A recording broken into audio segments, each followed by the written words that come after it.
asalaamualeykum wa rahmatullahi taala wa barakaatuhu. mbokk yi ñu ñëw ak yéen ci Naf'ul Yawmi.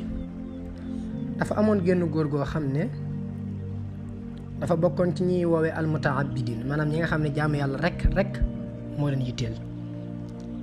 nga xam ne moom at mi benn bis rek la ci wax, yeneen bis yëpp du ci nangoo wax ak kenn ku dul suñu borom subhaanahu wa taala. bis boobu mooy wax benn waay dikkal ko ca bis boobu ne ko góor gi dénk ma. góor gi ne ko ndax mas ngaa def bàkkaar? mu ne ko waaw mas na maa def bàkkaar de. mu ne ko ndax xam nga ne yàlla moo dogal ci yow nga def bàkkaar boobu?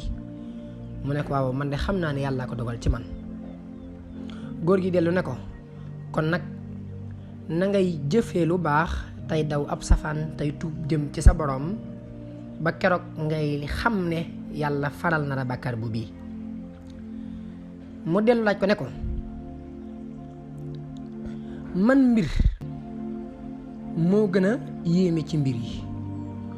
mu ne ko mooy ki nga xam ne xolam xam na yàlla suñu borom subhanahu wa taala ba noppi mooy ko. mu ne ko kan moo gën a màgg ci nit ñi daraja?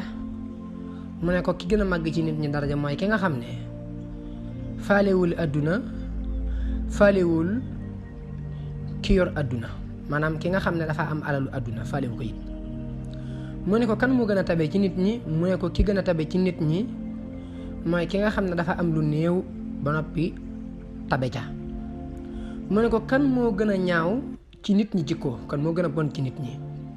mu ne ko ki gën a bon ci nit ñi mooy ki nga xam ne du wéeru ci kenn ngir ñaaw njortu, waaye it kenn du wéeru ci moom ngir ñaaw jëfam.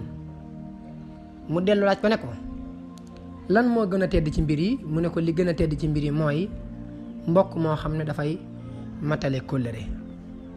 kon ñu bàyyi ko xel bu baax a baax. wassalaamu aleykum wa rahmatullahi taala wa barakaatuhu.